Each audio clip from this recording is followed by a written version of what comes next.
Slack is a new way to communicate with your team. It replaces email with something faster, better organized, and more secure. In a world where people could be anywhere, it becomes your office. Try it for free at slack.com. Slack, where work happens.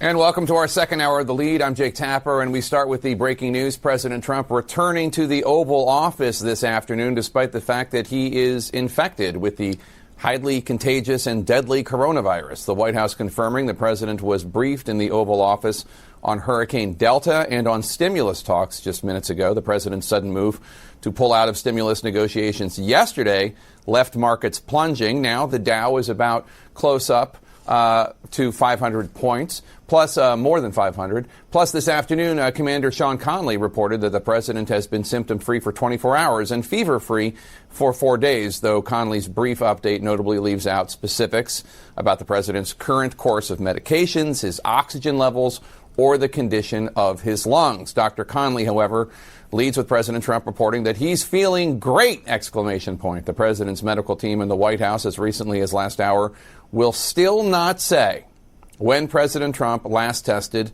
negative. That is critical information, because if Trump was infected at the White House on Saturday, September 26, as some White House aides suggest, the president may have had the virus on Air Force One that night. He may have had the virus at an event for Gold Star families the next day. He may have had the virus at the debate in Ohio on Tuesday. He may have had the virus in Minnesota at a rally on Wednesday. He may have had the virus in New Jersey on Thursday. When did President Trump last test negative? We still do not know, and the White House will not tell us. CNN's White House correspondent Kaitlan Collins joins me now live. And Kaitlan, White House aides were prepared for the president to return to the West Wing, but that doesn't change the fact that he's likely still contagious and further putting everyone at the complex at risk. Yeah, Jake, I spoke to several White House officials who did not think it was a good idea for the president to go back to the Oval Office this early. Remember, for viewers, the president only isolated 1 day at the White House after he returned on Monday night. He stayed in the resident side of the White House yesterday, but now he is back in the West Wing. You saw that with the Marine stationed outside the West Wing. That means the president is in the Oval Office, and the White House did confirm he was getting a hurricane briefing and talking about those stimulus negotiations that he supposedly canceled yesterday. But of course, it's raising questions about how wise it is for the president to go into the West Wing, even though they say precautions are being taken, given that there is still an outbreak happening among the president's own staff. In a new statement, President Trump's doctor says he's shown no symptoms in the last 24 hours and now has detectable levels of antibodies. But Dr. Sean Conley didn't say if Trump has those levels of antibodies because he was given an antibody cocktail. And he also didn't say which medications he's currently taking, when he last tested negative, what his lung scans showed, or whether he's still contagious.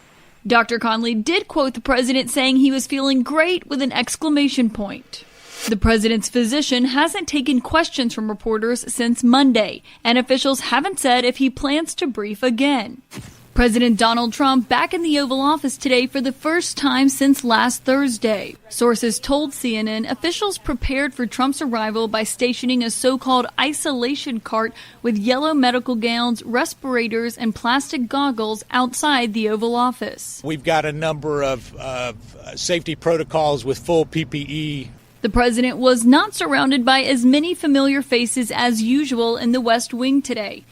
His top advisor, Stephen Miller, tested positive yesterday, meaning 11 White House officials, including the president, now have coronavirus, as many others are waiting out the infectious period from home. President Trump fired off dozens of tweets this morning, attacking everyone from Democrats to his own attorney general.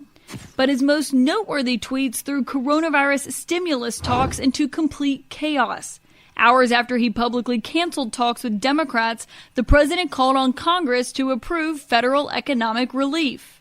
House Speaker Nancy Pelosi blamed the president's mixed messages on his COVID-19 treatment. I said yesterday to my colleagues, I said there are those who say that steroids have an impact on people's thinking. I don't know, but there are those healthcare providers who say that. Pelosi hasn't been invited to the White House, but even if she was, says she wouldn't go. I wouldn't go anywhere near the White House. It's one of the most dangerous places in the country. Now, Jake, as we see the president going back to the Oval today, it's important to remember the CDC says you can still be contagious even 10 days after your coronavirus symptoms go away, yet that doesn't seem to have stopped the president. And this is just the same pattern that we saw play out over the weekend, where aides and advisors thought the president should stay at Walter Reed for a few more days as he was being monitored for the combination of medicine that he was on. He wanted to leave, so he left Walter Reed. Now he's back at the White House, and he wanted to go into the West Wing, and now he is back in the Oval Office today, Jake. All right, Caitlin Collins with the White House, thank you so much. Joining us now, CNN's chief medical correspondent, Dr. Sanjay Gupta. Sanjay, the president in the Oval Office this afternoon. They had been able to keep him at the residence for a while, but no, they couldn't keep him out of the West Wing.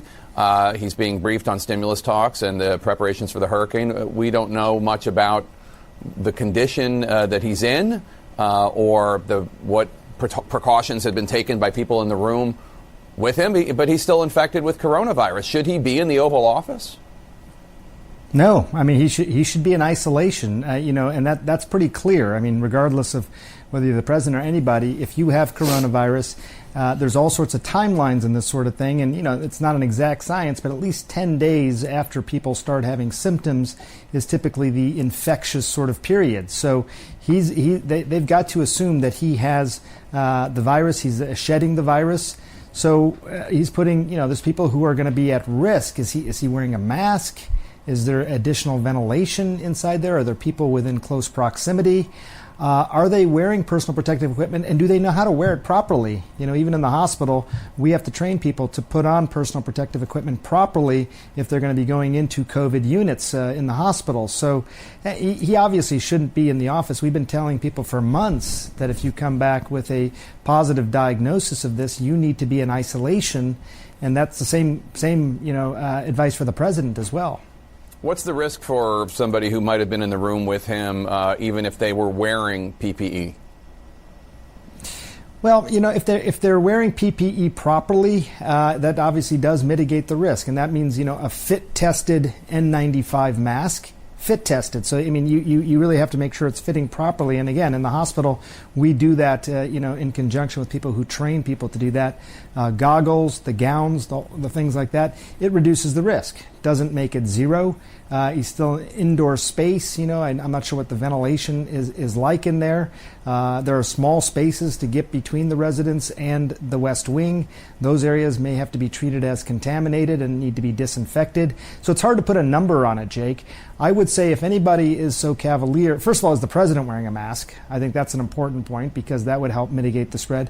If someone is so cavalier as to not wear all their personal protective equipment around him, then, I think there is significant risk. It's not 100% by any means, but it's absolutely something you wouldn't want to do.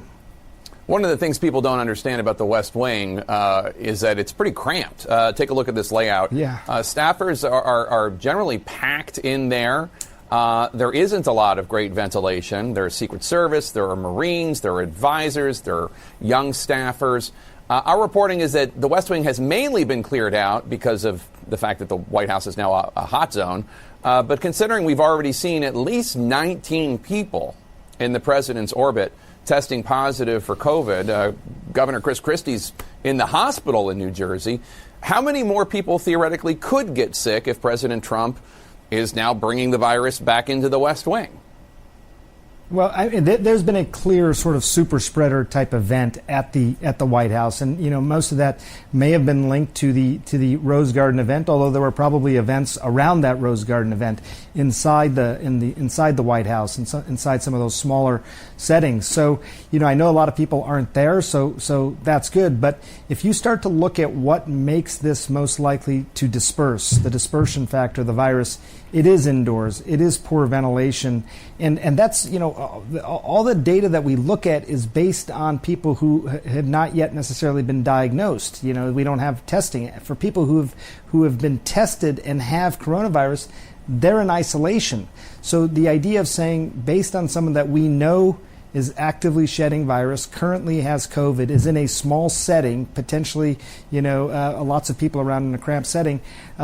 The concern is high. I don't know how many people are actually working there right now, Jake, but we've had a super spreader type event already happen at the White House, and now you have somebody with active disease, who is shedding virus, who is apparently going through that area.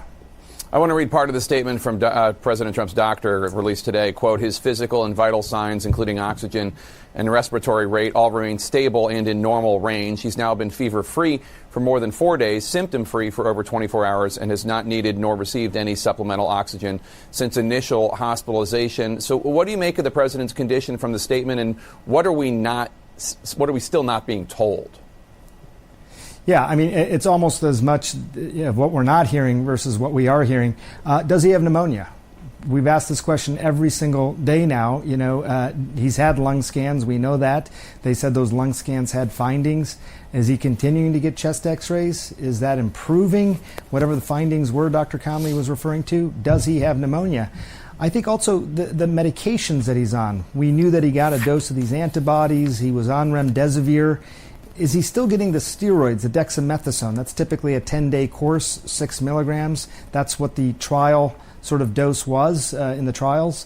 Is that what he's getting? If so, I mean, that could be the reason he doesn't have a fever. That could be the reason why he's feeling as good as he is. That knocks down the inflammation, which is a good thing. The problem is it doesn't treat the underlying infection, Jake. So once the steroids stop, might the viral replication begin in earnest again? That's the concern. And, that's why he should be in a hospital and being monitored for that. Sanjay, the White House again today refusing to tell the American people when President Trump last tested negative. We now have no idea if he did contract the virus on Saturday, September 26th, at that event for the new Supreme Court Justice nominee, which was indoor and outdoor. If he did contract the virus that day, we have no idea when he last tested negative. And he traveled all over the country, and he held an event for Gold Star families. He went to Minnesota. He went to New Jersey. He went to Ohio. I mean, isn't there a public health reason for them to disclose this so people in those other areas and who attended events can figure out if they need to get tested?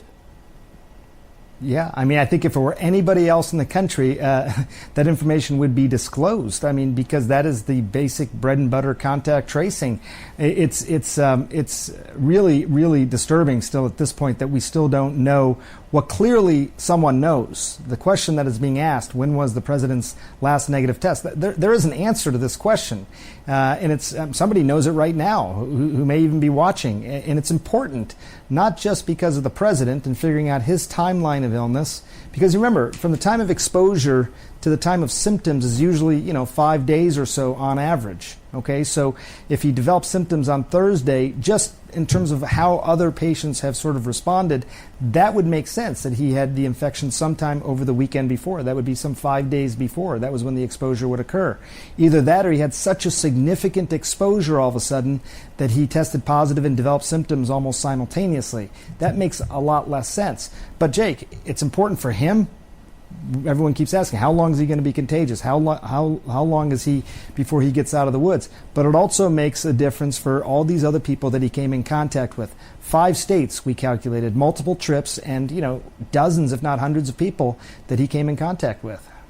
The only reason I can think of politically, not health-wise, but politically why they wouldn't share this information is that the answer is more damaging than not answering it, which is tough to imagine what that might be. Dr. Sanjay Gupta, thank you so much. Appreciate it. The debate before the real vice presidential debate, one of the changes to tonight's stage that has sparked controversy, that's coming up. Then, should the CDC director try to get fired? The unusual advice from one of his predecessors. Stay with us. It's true when you're young, and it's true when you're not. Keeping up with brushing your teeth and flossing and everything that goes into good oral health can be a chore. So why not make it fun? The Quip Smart Electric Toothbrush rewards you for the work you do to keep your mouth healthy. Quip's technology tracks and improves your brushing habits, and you get points every time you brush. Use these points to get products and gift cards from Quip and its partners while enjoying a clean, cavity-free mouth. And the goodness doesn't stop there. Refills of your Quip's brush heads, toothpaste, and floss start at only $5. Free shipping, too. And if you already have a Quip, you can upgrade yours to a smart motor and enjoy sensitive sonic vibrations, a built-in timer, and pulse brushing, all for just $45. Join the 5 million mouths using Quip. Save with Quip refills and feel great about your smile. When you visit getquip.com/facts, you'll get your first refill